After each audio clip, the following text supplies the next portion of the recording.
자, 이번 영상에서는요, 내가 뭐 내신도 모의고사로 잘 안 나오지만 인서울은 가고 싶어서 땡깡 부리고 싶을 때 사용할 수 있는 마지막 현실적 루트인 약수령 논술 한번 소개를 드려보도록 하겠습니다. 논술이 무엇인지, 그리고 이제 커트라인은 어떻게 되는지, 시행하는 학교 리스트랑 최저는 어떻게 되는지 이런 거 전반적으로 싹 다 소개를 드릴게요.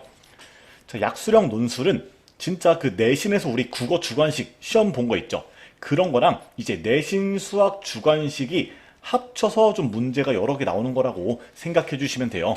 그리고 약수령 논술의 가장 큰 특징은 싹 다 EBS 연계로 나옵니다. 자, 가천대 논술 모의고사 문제 하나 볼게요.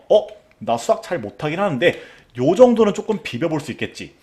이런 식으로 출제 근거를 보면은 싹 다 EBS 연계인 거를 우리가 확인해 볼 수가 있고요. 그리고 채점 기준도 보면은 뭐 어떤 논리적인 서술이 중요한 게 아니라 그냥 뭘 썼냐 안 썼냐 이게 중요해서 사실상 단답형 느낌이다. 주관식보다는 좀 단답형에 가깝다. 이렇게 좀 말씀을 드려볼게요. 자, 사실 내가 수학 4, 5등급이라도 요 정도 문제 풀만해 안 풀만해? 풀만하죠. 그죠? 그리고 더군다나 100% EBS 연계라면은 내가 조금 여러 번 반복하면은 내가 원래 못 풀만한 난이도도 잘 풀 수 있겠죠. 자, 실제로 가천대 논술고사 실제로 그 출제했던 문제를 봐봐요. 자, 인문이랑 자연이랑 문제가 좀 다른데요. 인문에서 나왔던 수학 가장 어려운 문제가 수능 특강 레벨 1에서 2 수준으로밖에 안 나왔습니다. 근데 반면에 이 자연 같은 경우에는 아무래도 조금 더 어렵긴 해요. 근데 자연 같은 경우는 이 중간 난도 문항. 근데 사실 요 정도 맞추면 합격할 수 있거든요. 근데 너에 대한 난이도는 그래도 수능 특강 좀 레벨 2에서 3 정도로 나오는 거를 볼 수가 있다. 선생님 저는 이거 좀 어려울 것 같은데요. 이거 근데 어차피 다 EBS 연계라고 몇 번씩 보고 따라서 풀어보면은 내 등급대보다 벅찬 문제여도 여러분도 풀 수 있을 거라고요. 자, 수학 기준으로 저는 냉정하게 인문은 이제 수능 기준 4등급만 나오면은, 그리고 자연은 그래도 수능 기준 3등급 정도 나오면은 충분히 합격 가능할 것으로 보입니다. 물론 내가 EBS를 조금 더 열심히 하면은 더 낮은 등급으로도 합격할 수 있겠죠. 그러니까 결국에는 일종의 내신 문제야. 자, 가천대 논술 기출 자연에서 가장 어려운 문제를 볼게요.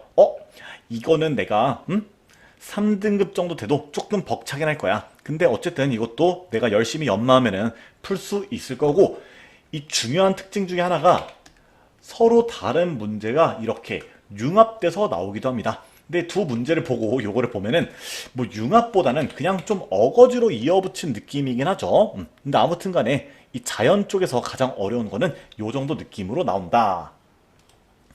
자, 그 다음은 약수령 논술 시행 대학들, 그리고 그 자세한 정보들을 보도록 할게요. 자, 일단 약수령 논술의 꽃은 가천대랑 국민대죠. 근데 둘 다 내신이 하나도 안 들어가요. 그죠? 그리고 이제 문항수는 이런 느낌으로 나오는데 인문과 자연 계열의 국어, 수학, 문항수, 그리고 문항 구성도 좀 다릅니다. 그리고 최저 같은 경우는 가장 센 학교들도 어쨌든 뭐 1개 3 또는 2개 합 6 이런 식으로 나오고 있고요. 국민대 같은 경우는 좀 포인트가 되는 게 미적분이 들어갑니다. 그래서 내가 미적분을 선택한 자연계다 하면은 좀 국민대를 갖다가 적극적으로 노려보자, 이렇게 좀 말씀을 드려보고 싶고요. 그리고 또 하나 포인트를 잡아보자면은 상명대, 강남대, 을지대 같은 경우는 어떻습니까? 자, 올해 수능이 11월 19일이거든요. 근데 수능 전이죠. 그러면은 내가 수능을 잘 볼지도 못 볼지도 몰라서 간 보고 있는 친구들이 요 세 개는 안 올 가능성이 높겠죠. 근데 나는 그냥 애초에 마음을 비우고 여기를 빡세게 준비하고 여기를 들어가고자 한다면은 어떻겠어요? 훨씬 더 낮은 경쟁률로 합격할 수 있겠죠. 그죠? 그러니까 내가 만약에 진짜 상명대, 강남대, 을지대 갈 정시 성적이나 내신도 안 돼. 그러면 아싸리 여기를 좀 지원하는 게 좋고요. 선생님 여기는 내신이 들어가는데요. 걱정 마세요. 제가 좀 미리 말씀을 드릴게요. 이 약수령 논술 같은 경우에는 내신 진짜 6등급 때까지는 오케이야. 충분히 비빌만 합니다. 사실 여기를 쓰는 약수령 논술 친구들 중에서 내신이 그렇게 높을 리가 없잖아. 내신 6등급까지도 오케이고요. 사실 내신 7등급까지도 저는 오케이라고 생각하는데 내신 내가 7등급이면 대신 한 문제를 갖다가 약수령 논술에서 더 맞춰준다. 이런 각오로 공부하시면 됩니다. 사실 이게 어디야? 되게 감사한 거죠? 아무튼 이렇게 내신을 뭐 쥐꼬리만큼 반영하는데 사실상 내신 한 6등급까지는 거의 그 손해가 없다고 생각해 주시면 됩니다. 뭐 대부분의 이제 약수령 논술 범위는 그냥 수 1, 2에서 끝나죠. 자, 그리고 이제 또 여기도 보면은 자, 이 36대랑 한국외대 글로벌이 또 올해 조금 바뀌었어요. 한국외대 글로벌은 이번에 처음 들어왔는데 얘네 같은 경우에는 참고로 자연계열만 약수령 논술을 실시한다라는 거 좀 알아두시면 될 것 같고, 여기도 최저가 세봤자 이제 한계 3등급이다 라는 거 확인하시고, 출제 범위는 거의 다 수 1, 2죠. 그리고 문항수도 이제 확인해 주시면 되는데, 내가 이제 국어가 센지 수학이 센지 혹은 내가 그냥 고만고만한지 그거를 바탕으로 전략적으로 선택해 주시면 되겠습니다. 이 36대 같은 경우에는 뭐 간호학과 혹은 물리치료학과 이런 곳이나 약학 같은 경우는 조금 더 최저가 셉니다. 자, 어떤 학생에게 추천하냐? 내가 모의고사 기준으로 지금 수학 5등급 이상 나오잖아? 그러면은 충분히 도전해볼 만하다 생각합니다. 그리고 확실하게 내가 최저를 맞출 수 있다면은 약수령 논술 노리면 좋겠죠. 이 가천대의 경우에도 한계 3등급을 이제 못 맞춘 학생들이 20%에서 30%나 된다는 요런 이제 결과가 있었어요.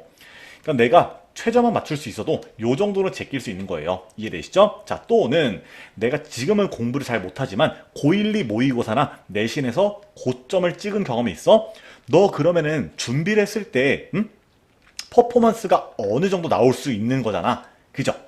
그러면은 약수령 논술도 사실상 어떤 내신 같은 느낌이기 때문에 약수령 논술 조금 내가 정말 고등학교 마지막에 각 잡고 준비하면 좋은 결과 낼 수 있겠죠. 또는 아까 보여드렸던 것처럼 미적분을 선택한 친구나 간호학과 지망생 같은 경우는 약수령 논술을 꼭 준비하면 좋습니다. 특히 간호학과 같은 경우는 내신이나 이제 정시로 가려면 되게 빡센데, 간호학과 가는 친구들 중에서 수학 잘한 친구가 많이 없단 말이야. 그러다 보니까 약수령 논술로 지원했을 때 엄청 메리트가 커요.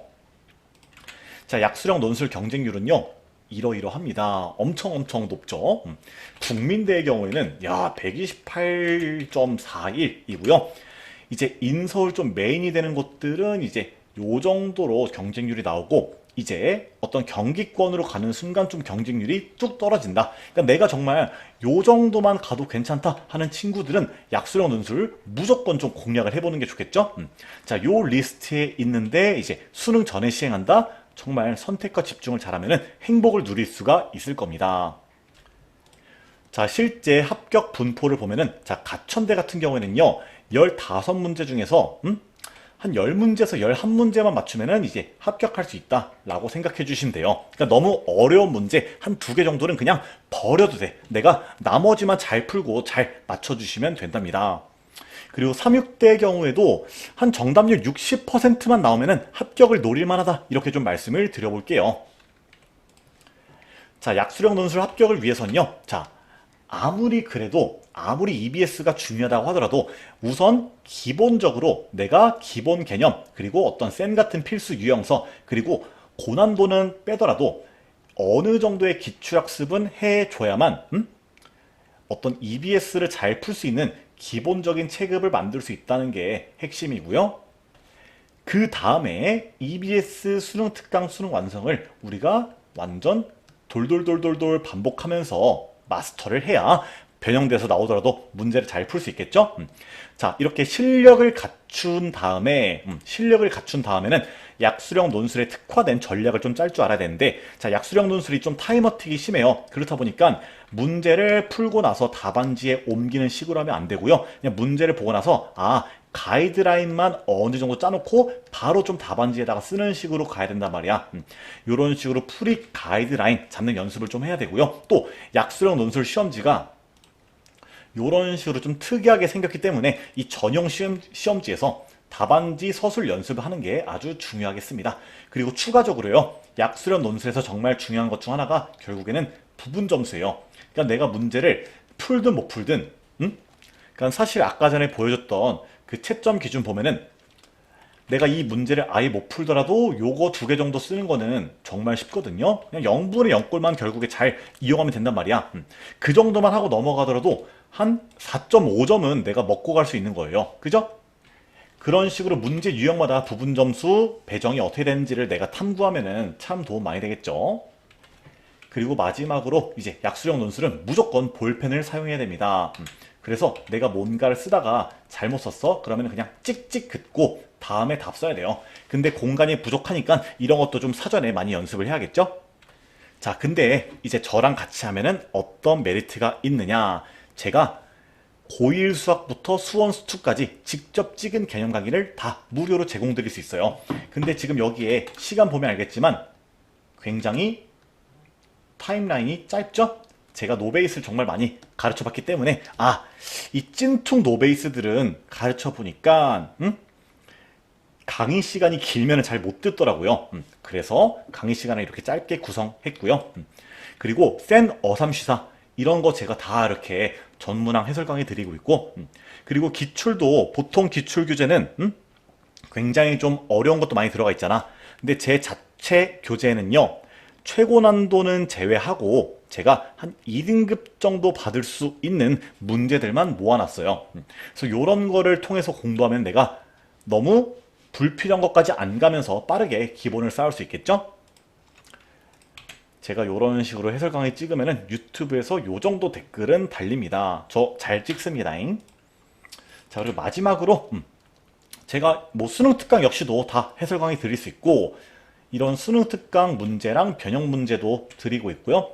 학생들마다 이제 체크를 하면서 그 학생들한테 필요할 것 같은 공부법 혹은 실전 개념 같은 것도 제가 다 제공을 해 드릴 테니까 저랑 함께 하면 참 좋을 것 같습니다. 아시겠죠? 약수령 논술 한번 조금 더 알아보시고 정말 좋은 거니까 고민 많이 해보시길 바랍니다. 여기까지 할게요.